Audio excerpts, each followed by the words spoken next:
to share with you some super cool opening strategies, traps, and ideas in the Berlin Defense, which is quite a popular opening at the Grandmaster level.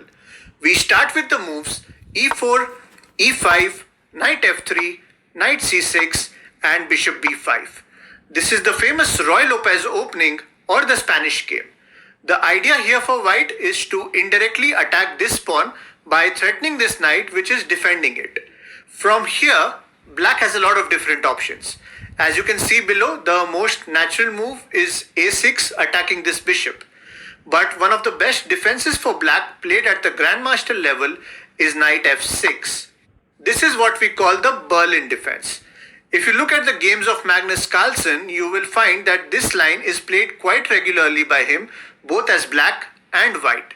It was actually Vladimir Kramnik who sort of revived this opening in the year 2000 against Garry Kasparov in the World Chess Championship. Nowadays, you will find all the top grandmasters playing this opening quite frequently. So what is it that is so attractive about this opening? For starters, it is a very solid opening. It is one of the best defenses for black against the king's pawn opening. And if we talk about white, this opening gives him the option to decide how he wants to proceed.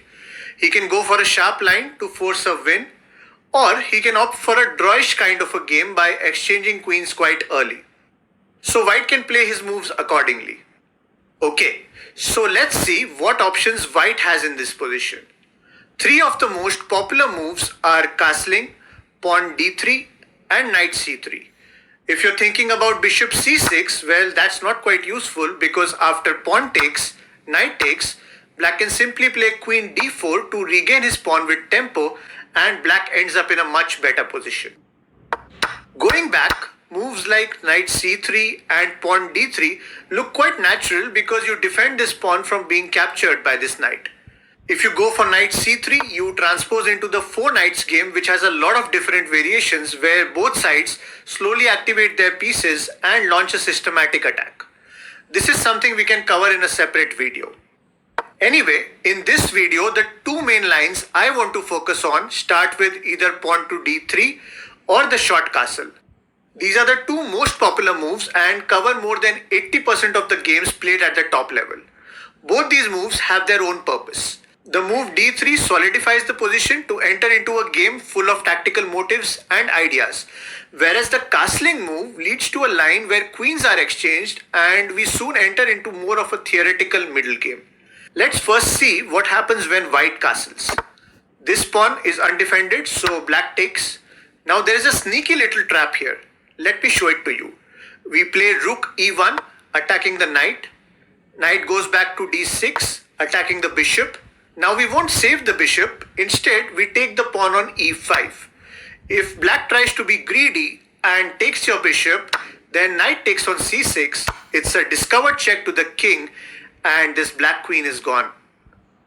Going back, in this position, instead of rook e1, a better move to play before that is d4 because it puts pressure on this center pawn which is guarding the king along this semi-open file. If pawn takes, then rook e1 and soon white will be in a very attacking position. Therefore, from here we see knight d6 attacking the bishop. Bishop takes knight, pawn takes bishop, pawn takes pawn, and the knight moves away. Queen takes queen and king takes queen. This is one of the main lines in the open variation, which is also called the Berlin Wall. As you can see, this becomes a very theoretical game with not many tactical ideas on the board. White has an advantage of this passed pawn which can materialize in the endgame. Also, black's king is stuck in the middle, which white can exploit with the help of his rooks. These doubled pawns also are not such a good thing as far as black is concerned. If we talk about the positives for black, he has a bishop pair which could be quite useful in such an open game. Even though white has a slight advantage, it's quite difficult for either side to win this. If you're someone who is good at playing endgames, or if you want to avoid any complicated tactical combinations in the middle game, then this is a solid opening that you can go for. The major ideas for both sides are highlighted on screen.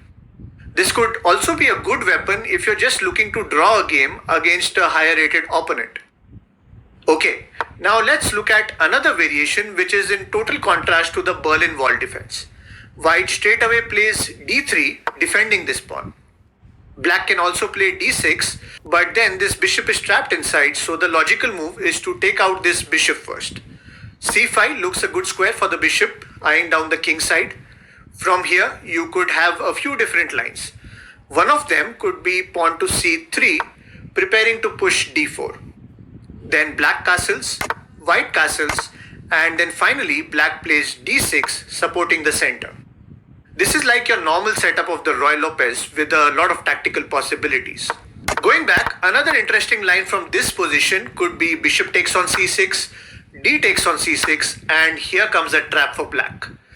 If white is not careful and he takes this pawn, then after queen d4, black is threatening a checkmate and also attacking this knight.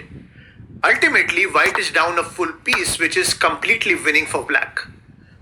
Anyway, instead of taking the pawn, white should continue with normal development moves, and again, we have a regular setup of the king's pawn game where both sides can slowly build up an attack and force a result.